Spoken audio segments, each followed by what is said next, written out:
Welcome to the BriteVibe podcast. At BriteVibe, we believe everyone deserves to be happy. But in today's world, everywhere you turn, there is division and negativity. At BriteVibe, we have created a global movement to bring 8 million people together who are inspired to live bright, live bold, and share bright vibes.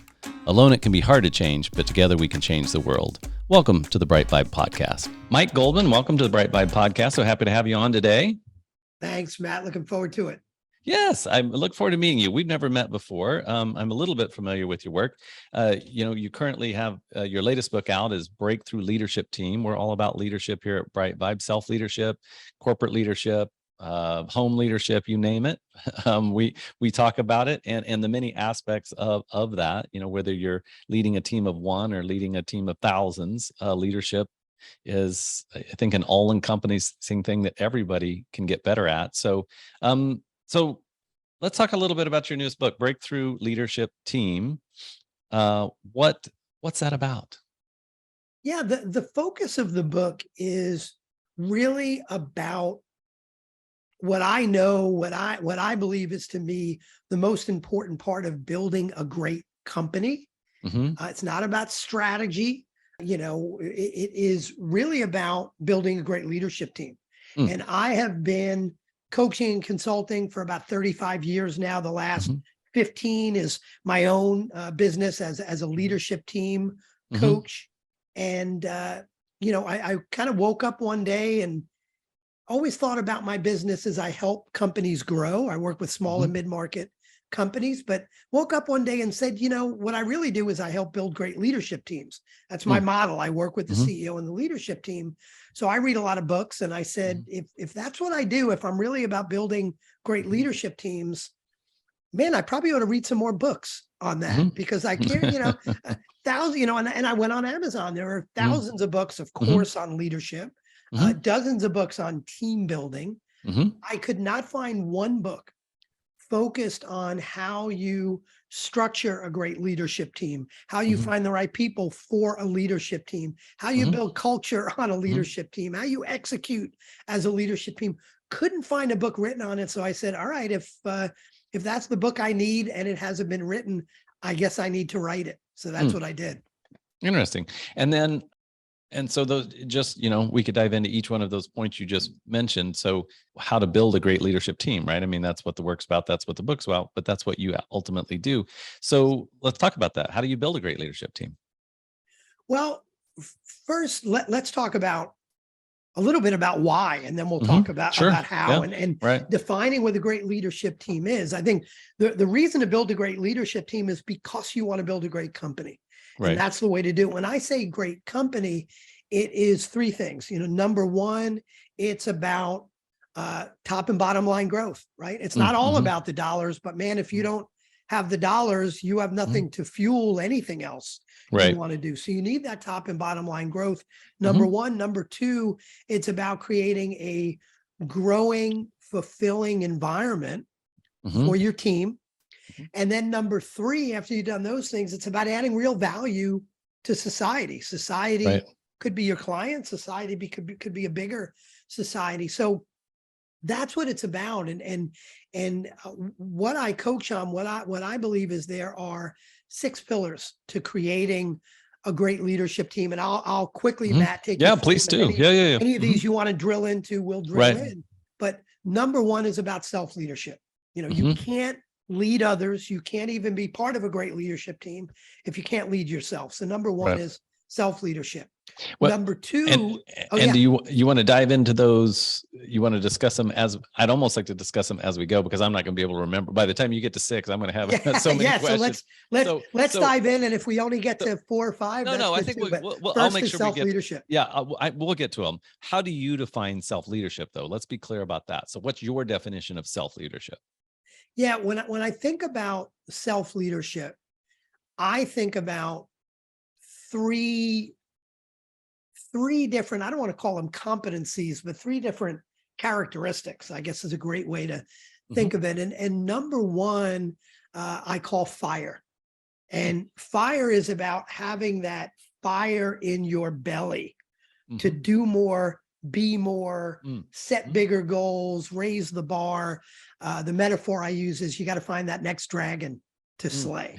Right. So number one is fire. Number two is focus. And by focus, what I mean is the ability to be proactive in switching your focus from a disempowering focus. For example, a disempowering focus may be, I'm focused on what I don't want. Right. Which happens a lot. Right. Right. How do you switch that to an empowering focus, like very simply focusing on what I do want? Right. Yeah. Right. So first part of self-leadership is that fire in your belly. Second is focus. How do you switch from a disempowering to an empowering focus? And the third is coachability. We talk a lot. I talk to my leaders a lot about how they can be better coaches to their people.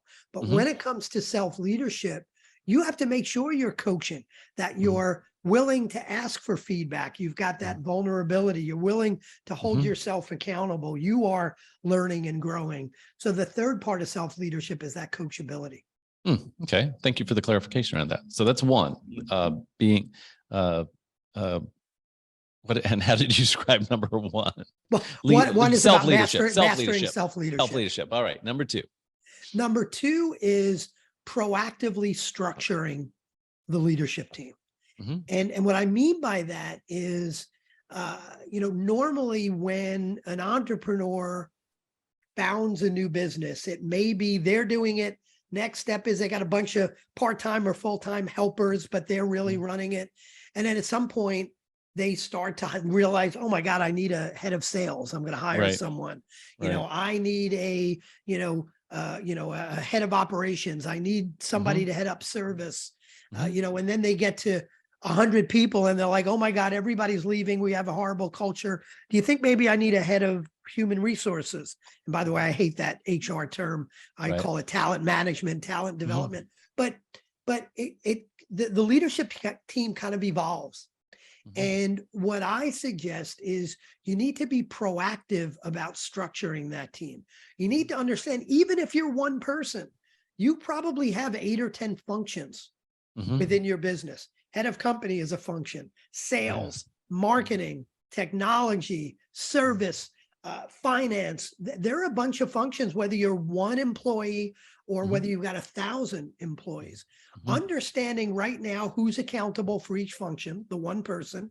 And if you're a solo entrepreneur, your name is everywhere.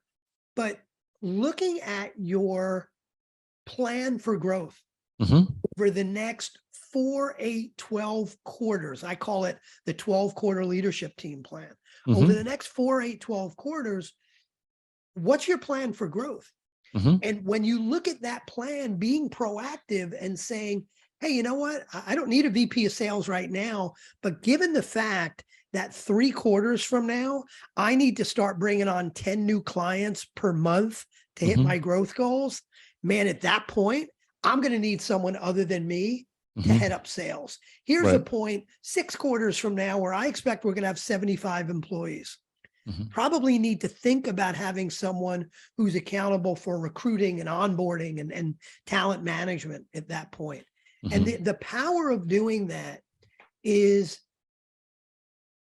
that you understand 2, 3, 4, 5 quarters before you have a need, what that need will be. And you could start grooming internally or hiring the right way, which is hiring slow, as opposed to, oh my God, I need a director of HR yesterday, go find somebody, and then you make a mistake. Right. Okay. Number three. Number three is finding the right people. So if you've got the right structure, now I've got to find the right people. And for a leadership team, I believe that leadership team has got to be made up of all A players. If you've got B players on the team, they better have the potential to be A players within 6 months or so. And the reason for that, while I would never say your goal, while it's a nice, so it's something to strive for, say, man, I wish I had all A players, all superstars in my company. If you've got a company of 40, 50, 60, 200 people, to say our goal is 100% A players, that's a stretch, right? You're not going to get there. You might strive for it.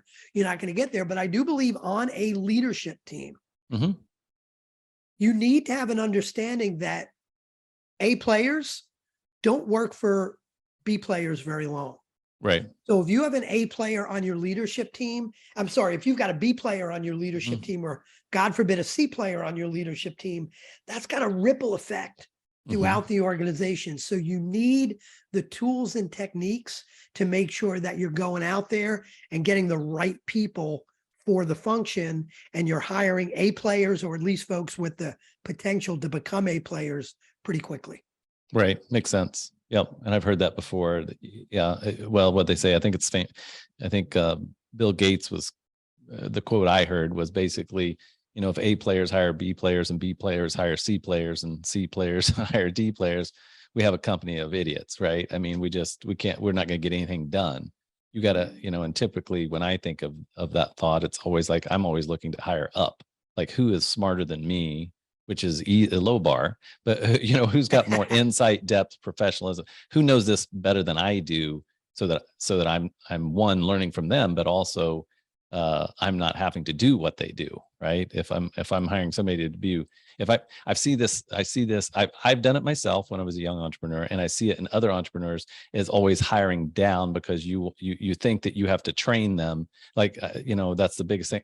I hear that people say, well, I can just train them. I'm like, okay, why would you? Okay. So basically you're stressed out because you're having to do it now, and then you're going to have to train somebody. Why would you not just look for somebody who has that skill set? Right. And then, what I find is, the other reason to do that is, if you're a B player, you're fearful of hiring someone better, right, smarter right, than you, because what's going to happen to your job? right. A players, folks that are crazy productive, living the core values every day, adding to the culture, they're all about hiring smarter people so they can Right. step back and be more strategic while the smarter folks are running the business. So that's one reason, B players tend to hire C players. And where you want to be is, every time you bring somebody on board to your organization, you want to be raising the average. Right. Yep. You want to be going the other way. Right. Okay. That's number 3. Number 4. Number 4 is about building a resilient culture. And that starts on the leadership team. I have leaders come to me and say, how do we fix the culture in the company? Like, we're not fixing anything until we build the right culture on the leadership team, because if you do that, it's going to cascade down. There's still work to do, and down below the leadership team. But if you don't have the right culture on the leadership team, and when I talk about culture, I talk about the 3 V's: values, vision, and vulnerability. Okay. Those 3 things, you need a leadership team that is living and breathing those 3 V's. They don't just understand the vision, they're evangelists of the vision. They don't just understand your values as a company, they're a model of those core values. They don't just, have good conversations on the leadership team. They're vulnerable enough and trusting enough that they can have crazy, open, brutally honest conversations. So that fourth that fourth component of building a great leadership team is building a resilient culture. Right. And in today's times, that's never been more evident that we need resilient cultures, because you're going to hit something, whether you're being disrupted by industry, or disrupted by, supply chain, disrupted by, cycles in the financial COVID, by war in markets, the Ukraine, just by recession, right. All of the above, right? monkeypox, you name it. Right. Number 5. Number 5 is about executing with discipline as a team. It's being able to remove drama from the day-to-day, hold people accountable. I talk about 3 disciplines with my clients in the book, 3 disciplines of execution. One is aligning around a small number of priorities, right? We know if everything's a priority, nothing's a priority. Right. So aligning around a small number of priorities, number 1. Number 2, measuring those things that matters. How do I measure success? What are the right key performance indicators to measure how I'm doing, in the business? And the 3rd is having the right planning and communication rhythm. The right structure of when annual planning and quarterly planning and monthly check-in and education and weekly accountability meetings and daily huddles. What's that right rhythm of planning and communication? And I use this in some of the companies I'm involved in, and also I've watched some of my friends do this, but they're running EOS, right?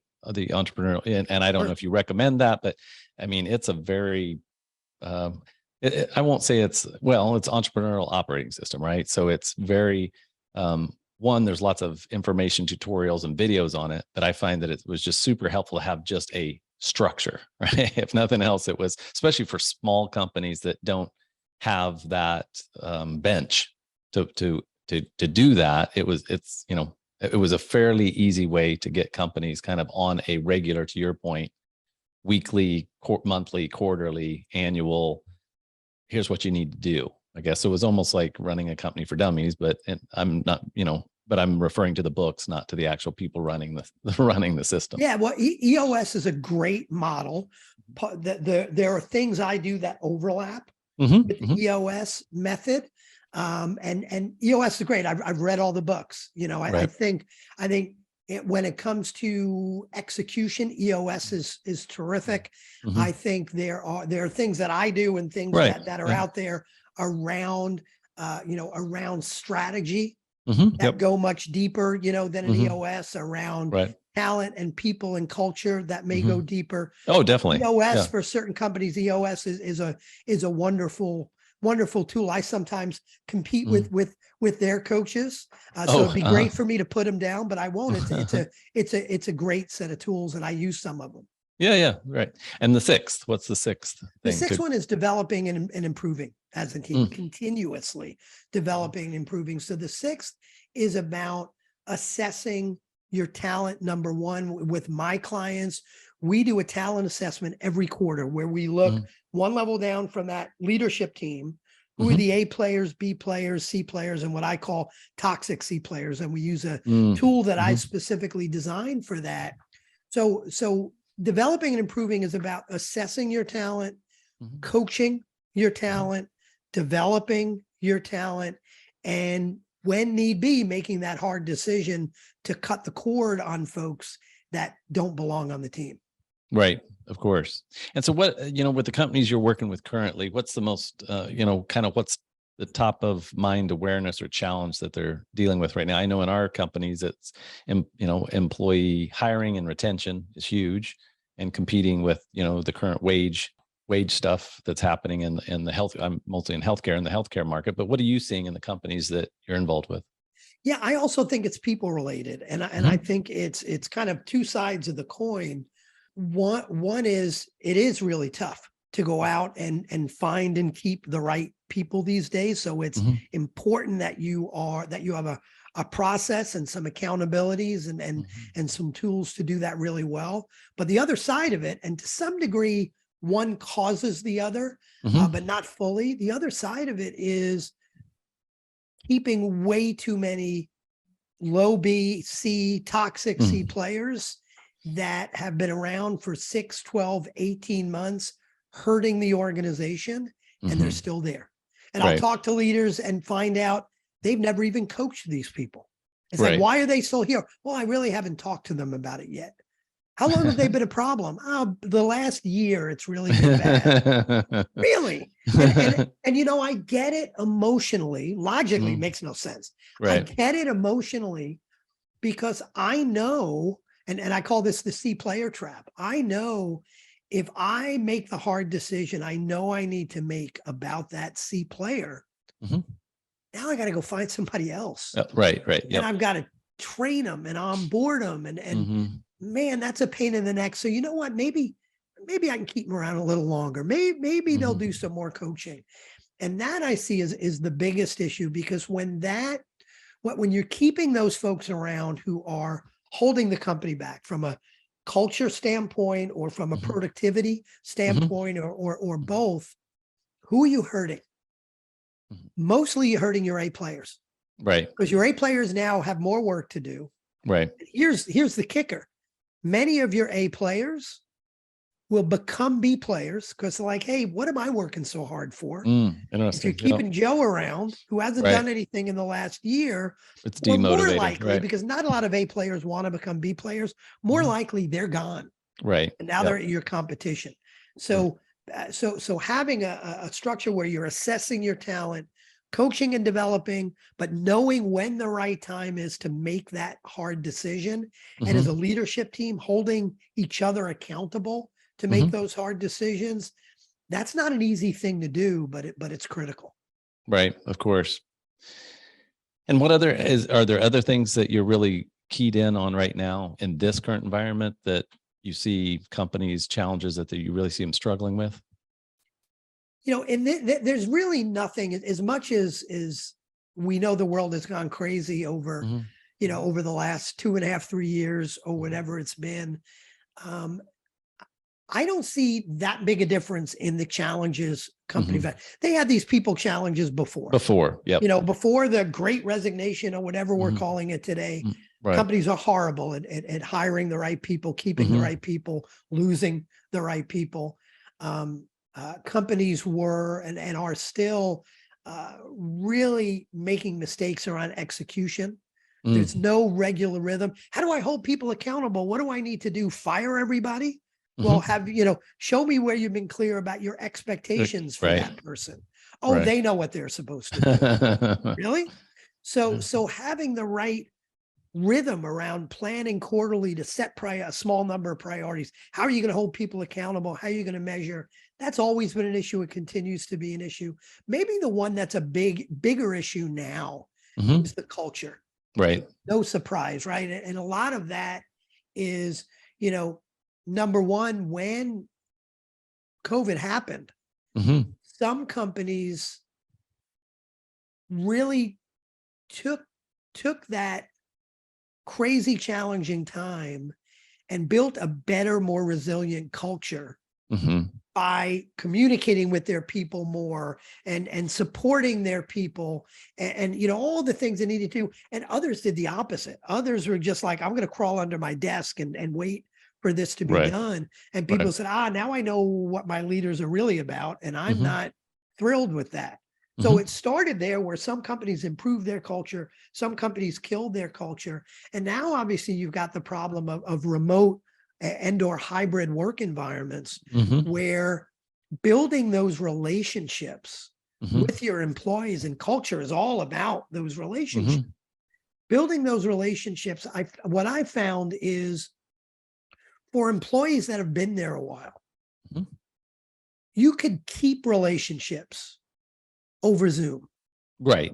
Right. For Not somebody that who's hard already to do. indoctrinated into the Yeah, culture, been with the company, they get it, they know what's going on. Yeah. yeah, you could do that. And it takes work, but Hmm. not overwhelming. You can keep those relationships, keep that culture. But when it comes to onboarding new employees, and Hmm. this has been going on a while now, employees that have been around in your company 2.5 years may have never been in the same room. Right. Right. Bringing on new employees, building relationships over Zoom Hmm. is really difficult. It's not Hmm. impossible.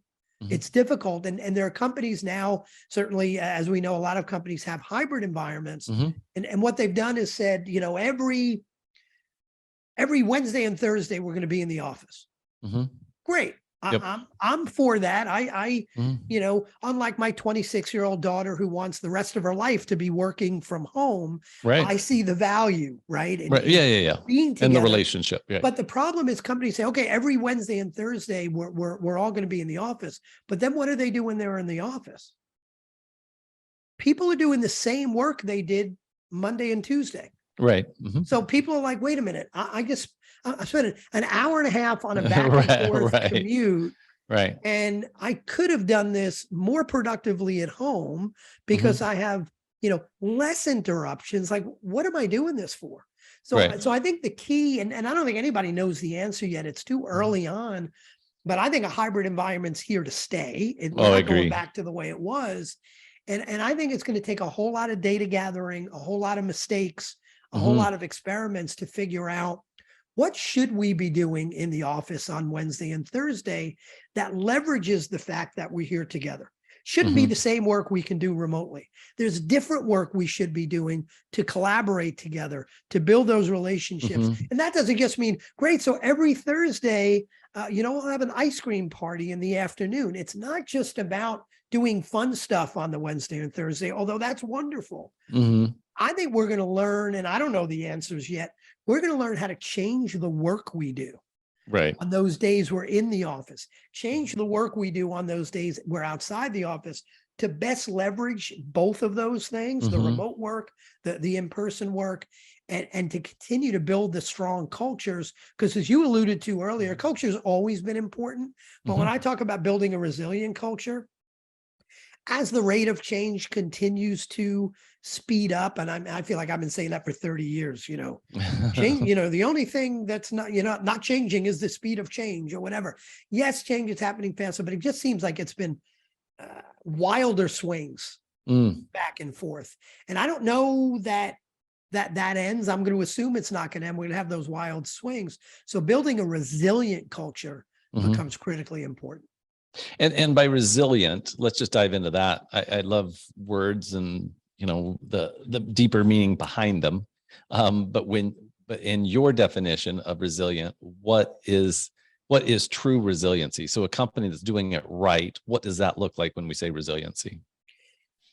So when I look at the word resilient, the picture that gets painted most of the time is the ability to take a hit, Mm-hmm. the ability to deal with an incredibly challenging time and bounce back from that. Right. And I think that's okay.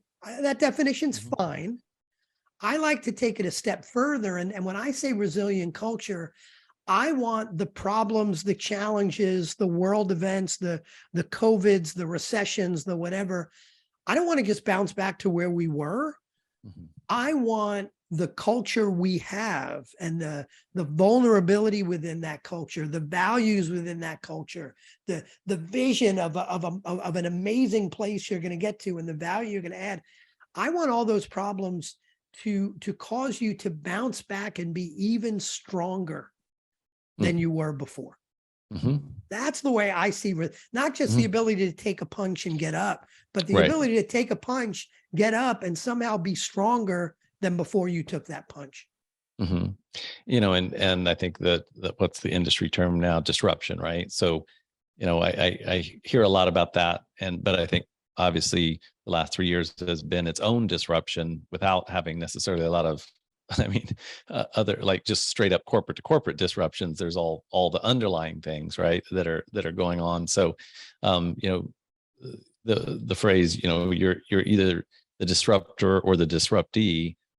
If you're not disrupting yourself, somebody else is about ready to disrupt your industry. And I think that's part of the resilient. When I think of resilience, that kind of is there too. It's like, it's not, what are you doing to make sure that you're more resilient? And if you're not, when I say disrupting, if you're not looking at your, where do we need to shore up our strengths and how can we become more resilient? And I think COVID was a prime example for a lot of companies of testing that. Right? How resilient are we? And we saw companies. I had companies that failed during COVID. We also had companies that were resilient that actually got stronger as a leadership team, got stronger in their operation sense, learned how to manage, got tighter on expenses, learned how to negotiate harder on contracts, right? So they actually came out stronger.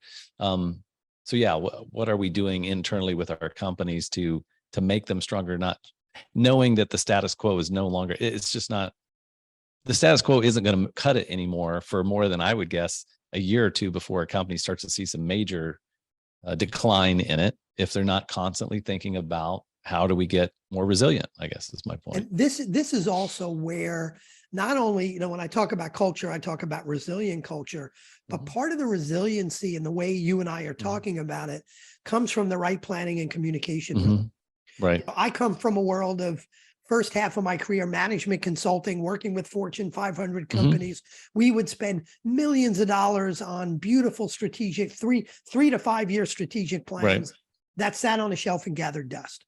And the reason they did is because 3 months after that was created, the world changed and the plan didn't make sense anymore. Right. So one of the keys to resilience is it's not planning, right? Some CEOs like, you know what? I'm not even going to, we're not creating a plan because I don't know what's going to happen 3 months from now. That's true. You don't. What I do is absolutely there's longer term visioning, but the anchor of you, not like the anchor, the key to your planning is quarterly planning. Mhm. Typically, Yeah. typically, the Yeah. world doesn't change all that much in In 3 a months. 90, right. And creating a set of quarterly every 90, and with my clients, every 90 days, Mhm. we do, and I coach them through a 2-day planning Mhm. sessions. Leadership team gets together for 2 days every quarter, look back at how we're doing, what's coming up. Let's create the plan. Let's make sure that plan aligns with where we want to go longer term. But the 90-day planning, it's enough of a sense of urgency that you got your fire up your butt to really get some things Mhm. done. Mhm. But it's a short enough period of time that you could focus. The world is typically not going to change all that much in 3 months. And doing that 3-month planning allows you to zig and zag Mhm. along the way to get to a longer term vision. Or when need be, you might need to reevaluate that long term vision. Of course. Yeah. And I have heard that from, the industry leaders that I am associated with, that they're still looking at forecasting, right? Versus planning. There's still forecasting happening, Yep. but that forecasting is always that tongue in cheek. Okay, this is going to be our target with the information we have today, right? And and they are taking those.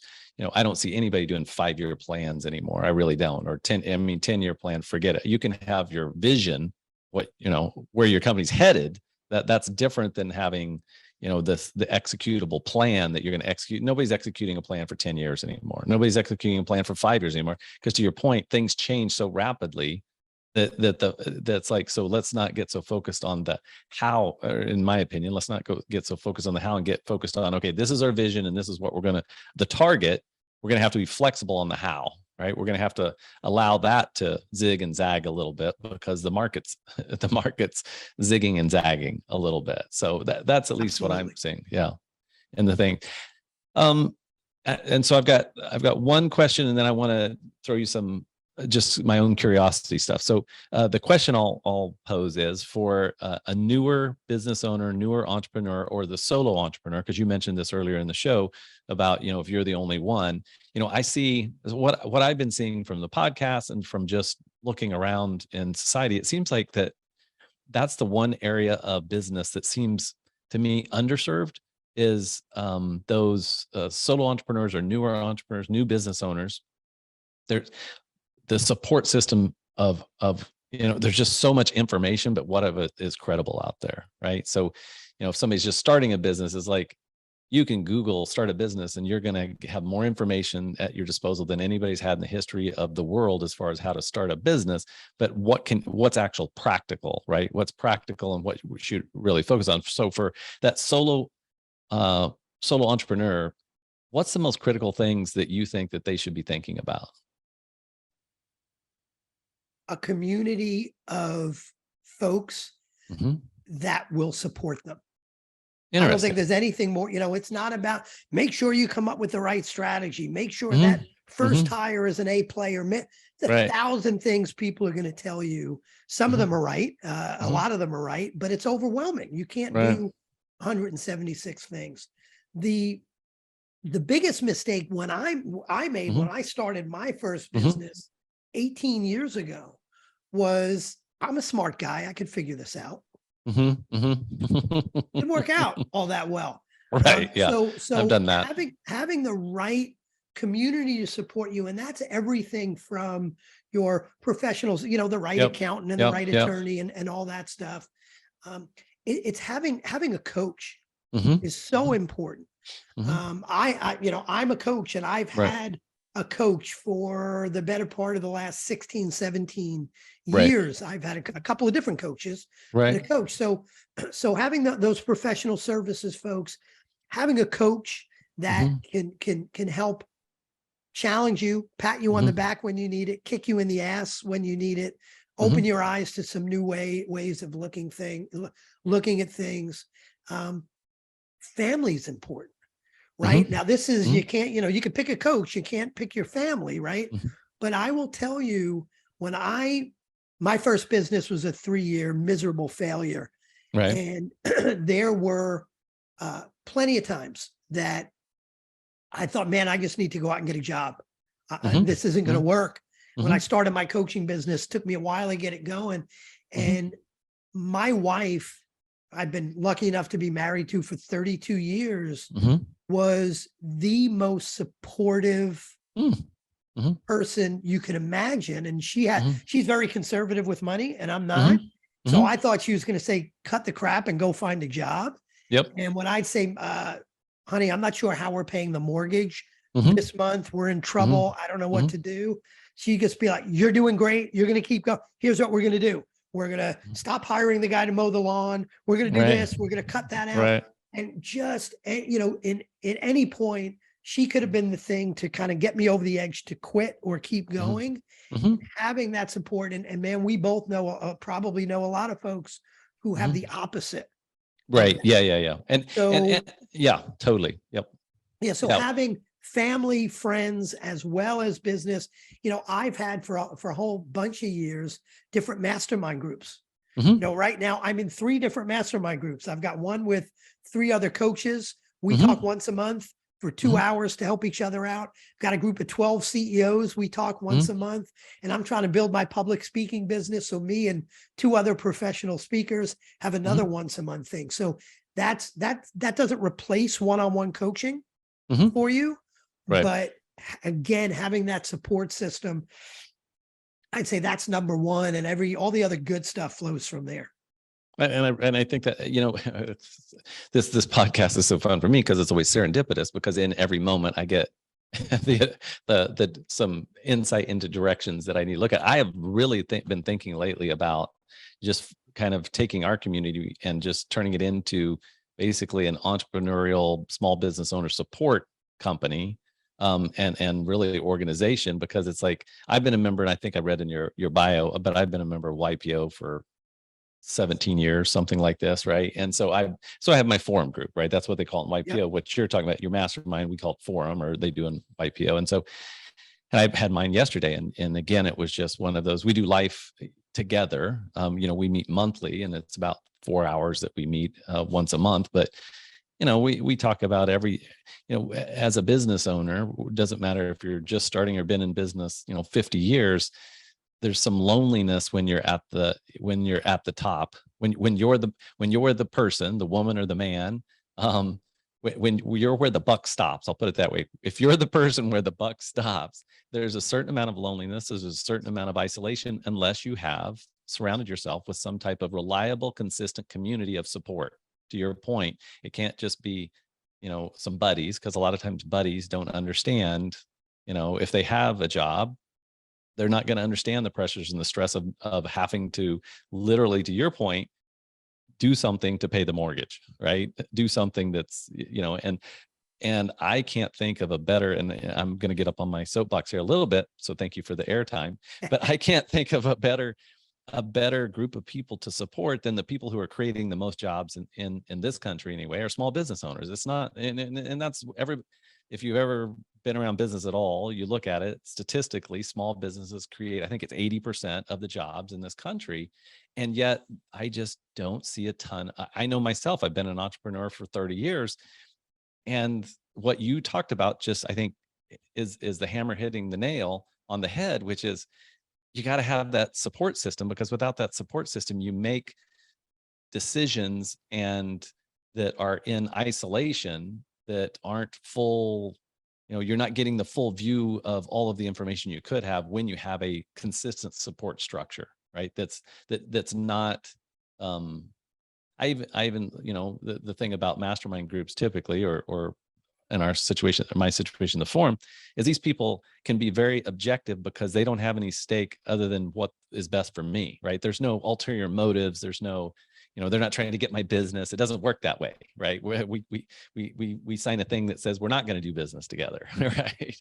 Because you want that true support. So I think it's so, this has really been on my mind for about several months, if not longer. But I just thought it is a very lonely proposition if you don't have that community. And for a lot of, especially small entrepreneurs and or individual, there's more, probably, what do we call them, solopreneurs? Is that what the term is? Sure. There's got to be more solopreneurs than there's ever been in the history of at least the United States right now, because people can work remotely, right? So but where's the support system? Where's the guidance on just basic things? Taxation, What kind of Let company alone are you all going the to? emotional stuff. Right, without all the emotional stuff, right? And it can be, I think it's the most rewarding and the most challenging thing you can do in your life. One of the most challenging is owning your own deal, right? Owning Yeah, your own I tell company, running people your own that stuff. again, I've been on this entrepreneurial journey for 18 years now. Uh-huh.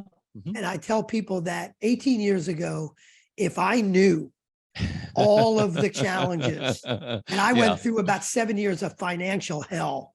Right. Yeah. If I knew all of the challenges, I never would have done it. Now, but Right. here's the important part. Looking back from where I am now, I have a wonderful business. I never want to retire. It Right. is lucrative. I always Yeah. want to grow it, but I'm living a Right. pretty good life right now. Right. I look back at it now and say, there is no doubt that was the best Right. decision I ever made in my life. I can't believe the life I'm living and what I get to Right. do. But man, if I didn't have the right support system around me, and initially I didn't, other than my wife, I didn't, then I Right. built it up. If I didn't have the right support system around me, I'd be one of those folks in a job I didn't like very much, just counting the years until retirement. And I think that's a pretty sad way to live. Totally. And so you just to me said, yes, I will help support that community of entrepreneurs. So thank you for that. And I there you appreciate go. that, Mike. That I'm was signing right now. yeah, exactly. You signed up. I don't know how you can support, but I know you can in many, many ways. Right. But yeah, I think I'd that love to. there just needs to be something, because I look, there's EO, there's YPO, there's Vistage, there's so many great organizations out there, and they're really great organizations, but they typically, they're typically serving people that have a little bit, even though they're technically small businesses. But, if you technically the SBA says if you have 500 employees or less, you're a small business. I'm like, at 500 employees, you figured some shit out. I'm just gonna, you probably know how to scale. You got 500 employees, but how do we help those people just coming into that? How do we help business? Maybe business has been around a long time, but are still dealing with the same challenges because you just don't have the bench that you do. I have a company, we have 1,000 employees. We have a bench, right? Somebody gets sick, company's not going to stop running. I mean, there's enough people there that there's enough support structure. But yeah, if you've got a company of one, where's your support structure? And have, how you get sick, what happens, right? And so anyway, a little bit now. I'm going to throw a curveball, wide curveball, just for my own interest. If you're ready, if you're ready for it. Hold on. Okay. All right, now I'm ready. It was in your bio, so it's fair game. Anything in your bio is fair game on the show, right? All good. NLP. Why did you do that, and what do you use it for? And NLP, for if you don't know what NLP exactly, is, it's neuro-linguistic programming. Right. And a buddy of mine in my coaching mastermind group, love it, took an amazing course in NLP that he thought, number one, really helped him in his own self-development and managing his emotions. Number two, although he wasn't going out there and teaching NLP to others, it did help him in his coaching of others. And number three, and this is the thing that hooked me 3 or so years ago, maybe closer to 4 years ago, is he said that there's part of what he went through is how to train in NLP, even though he didn't want to do that, right? Train the trainer thing. And the key there is, he said it made him what he called a bulletproof public speaker. Interesting. It's all about. So I'm like, you know what? I don't know if I give a rip about any of the NLP stuff, but I want to start building the speaking part of my business. And I trust this guy. So I went through, oh my goodness, it was in 2 different trainings in Whistler, British Columbia. Okay. It was, I think, 32 days of training. I was out there for, I think, 14 days. And then I was out there. Oh my gosh. The most intensive training I've ever been through, to get a whole bunch of NLP certifications. And again, I don't go out there and train in NLP, but the whole lot of that stuff has stick with me. That has helped me immensely as an individual. And I used to help my clients. Interesting. Yeah, because I do know some NLP practitioners, and the king of NLP, and that or adopted it and used it widespread was Tony Robbins, right? So I remember I was around Tony's group for a while, and there was a lot of NLP practitioners in Tony's group because of the things you mentioned, right? It helps you communicate more effectively, I would say, and helps you navigate things for yourself and other people. That's and it helps you understand what those kind of limiting decisions are that you've made about yourself, the emotions that hold you back, and how to get through that. It's really powerful stuff. Oh, very cool. I did the Tony Robbins walking on coals stuff. Oh yeah. Tony was it was, I had a business. It was probably 3, 4, 5 years old. And I got into a point where I had some limited success and things were running well, but I had run out of motivation.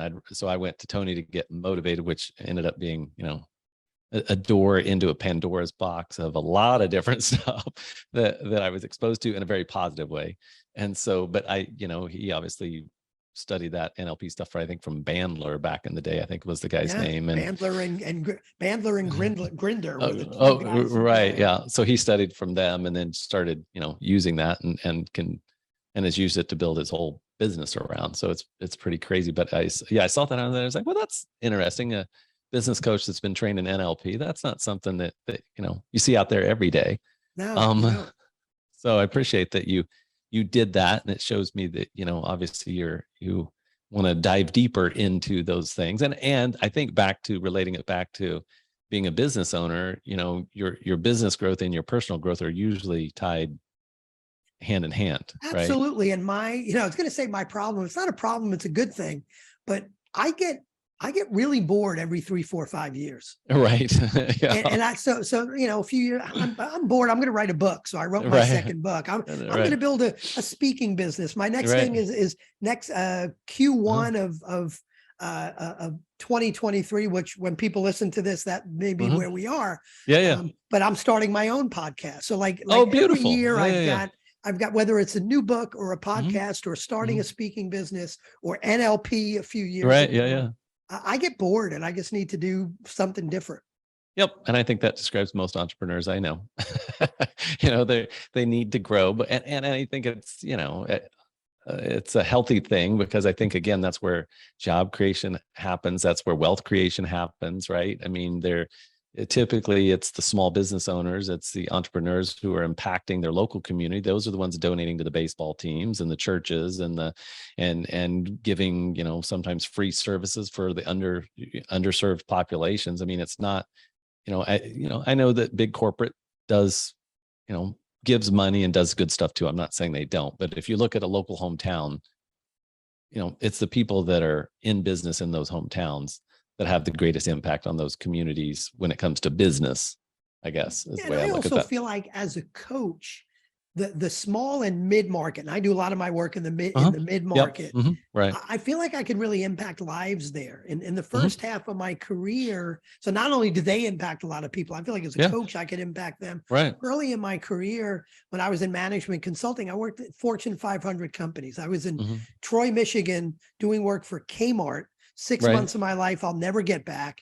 And, you could like do something crazy good in their business today to save them $30 million, but no one cared. I mean, you put a few pennies in some investors' pockets. The workers were still miserable. When I started working with small and mid-market companies, I would help them do something, improve something, implement something. And the owner would say, you know what, for the first time in 5 years, I'm now able to go on vacation with my wife and kids. It's like I'm actually impacting people's lives. It's beautiful. It's it's good work, right? It's the work. So, well, I appreciate you coming on today, Mike, and I'm sure we'll, invite you to come back on the show anytime you'd like. People can find more about you at mike-goldman.com. That's where your books are, your coaching. You've got some courses out there, but certainly if you'd like more information about Mike, you can go out and check that out. But I really appreciate you coming on today and having the conversation. I enjoyed it. Matt, thank you. It was fun. I'll definitely come back and work with the mastermind group you built. I love it. Thank you so much, Mike. All right. Have a good one. Thank you for being a part of the BriteVibe podcast. For more information, go to britevibe.com. That's BRITE Vibe, VIBE.com. Thank you for listening.